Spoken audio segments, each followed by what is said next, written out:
완도와 더불어 함께하는 완도 주사랑교회. 오늘 성경 말씀은 민수기 34장 1절부터 15절까지의 말씀입니다. 페이지로는 구약 255쪽입니다. 한 절씩 교독하겠습니다. 여호와께서 모세에게 말씀하여 이르시되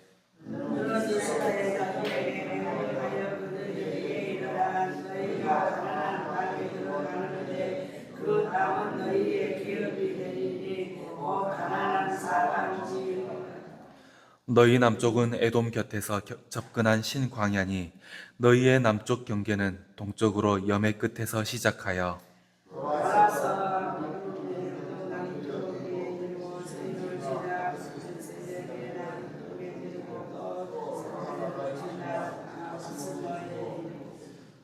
아스몬에서 돌아서 애굽 시내를 지나 바다까지 이르느니라.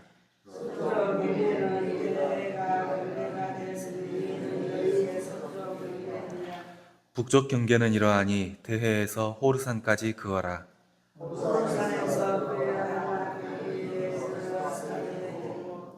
그 경계가 또 시브론을 지나 핫살 에난에 이르나니 이는 너희의 북쪽 경계니라.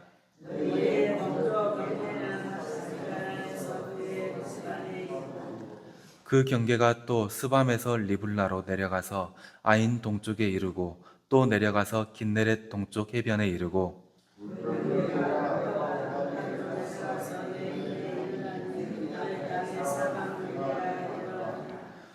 모세가 이스라엘 자손에게 명하여 이르되 이는 너희가 제비 뽑아 받은 땅이라 여호와께서 이것을 아홉 지파 반쪽에게 주라고 명령하셨나니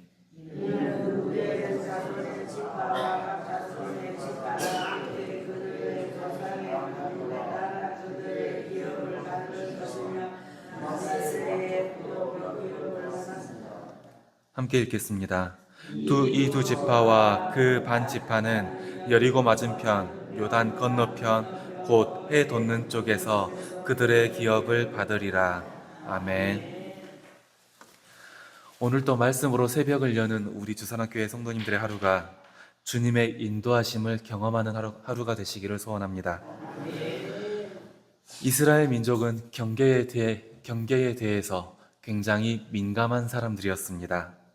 하다못해서 남성의 설정이나 여성의 월경을 부정하다 말할 정도였는데 그 이유가 사람의 몸이라는 경계를 넘어섰기 때문이라고 봅니다. 이렇게 경계에 대해 굉장히 민감한 사람들은 땅의 경계에 대해서도 민감했습니다.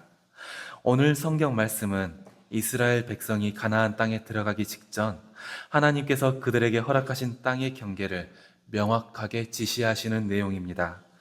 단순하게만 보면 지명과 지명을 나열하여서 그 경계를 알려주는 것 같지만 이 말씀 속에도 하나님의 섭리가 담겨 있습니다. 우선 오늘 말씀 민수기 34장 2절을 함께 읽겠습니다. 너는 이스라엘 자손에게 명령하여 그들에게 이르라. 너희가 가나안 땅에 들어가는 때에 그 땅은 너희의 기업이 되리니 곧 가나안 사방 지경이라. 아멘. 이 말씀을 보면 가나안 땅이 이스라엘 스스로 선택한 것이 아니라 하나님께서 주신 기업이라는 것을 분명히 알려줍니다. 이스라엘 백성은 하나님께서 정해 주신 대로 그 땅을 받아들여야 했습니다. 가나안 땅은 이스라엘 백성이 살아야 되는 삶의 자리였습니다.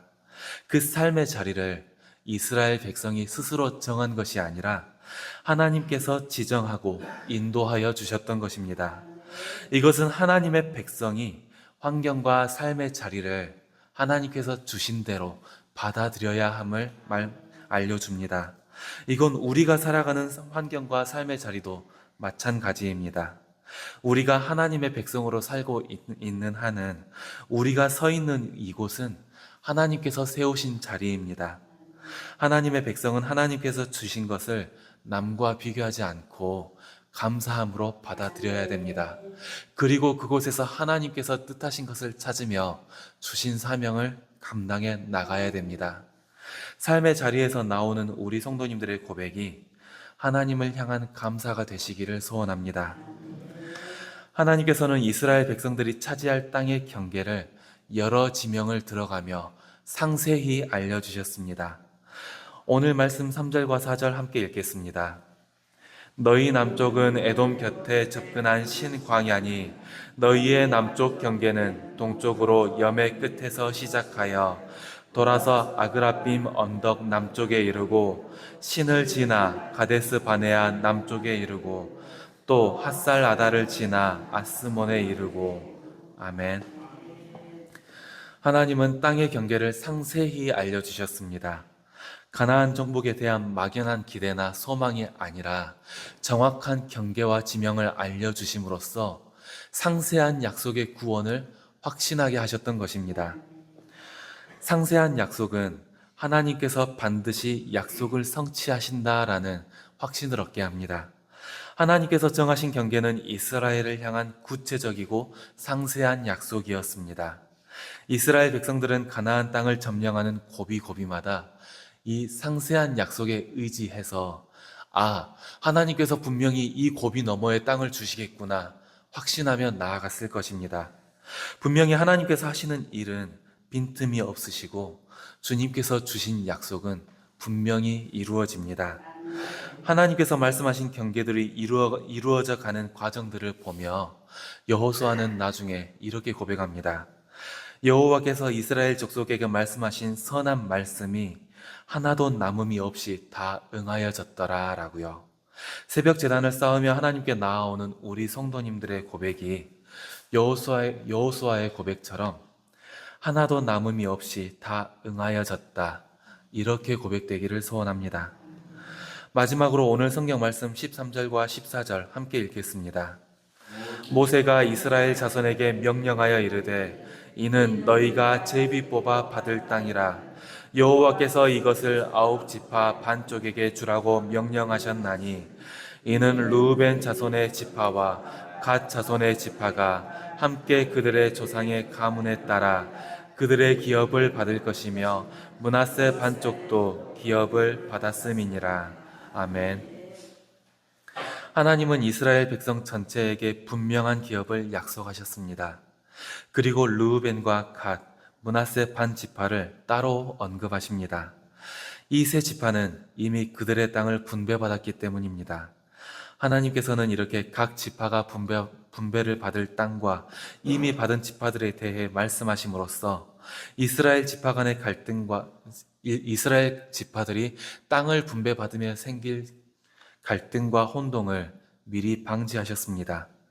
하나님의 뜻은 서로 존중하며 화목한 공동체를 이루는 것에 있습니다. 이스라엘 지파의 경계를 정하신 것도 이들이 땅의 문제로 갈등을 겪거나 서로 분쟁이 생기지 않도록 배려하신 것이었습니다.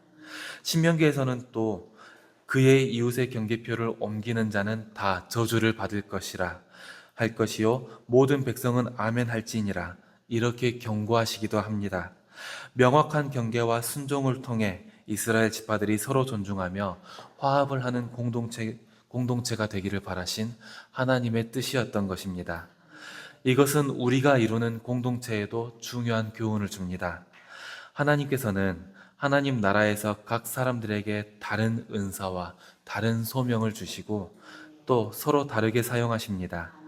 이때 하나님 나라의 백성들은 자기에게 허락된 것을 감사히 여기고 다른 사람들에게 허락된 은혜와 복을 질투하거나 탐내서는 안 됩니다. 오히려 나와 다른 사람들의 차이를 인정하고 서로의 역할과 부르심을 존중하며 서로 격려하는 공동체를 이루어야 합니다. 우리 주사랑 교회 공동체가 하나님께서 뜻하신 대로 각자의 자리에서 각자의 사명대로 서로 화합을 이루는 백성 공동체가 되기를 소원합니다. 그러면 설교를 마치겠습니다.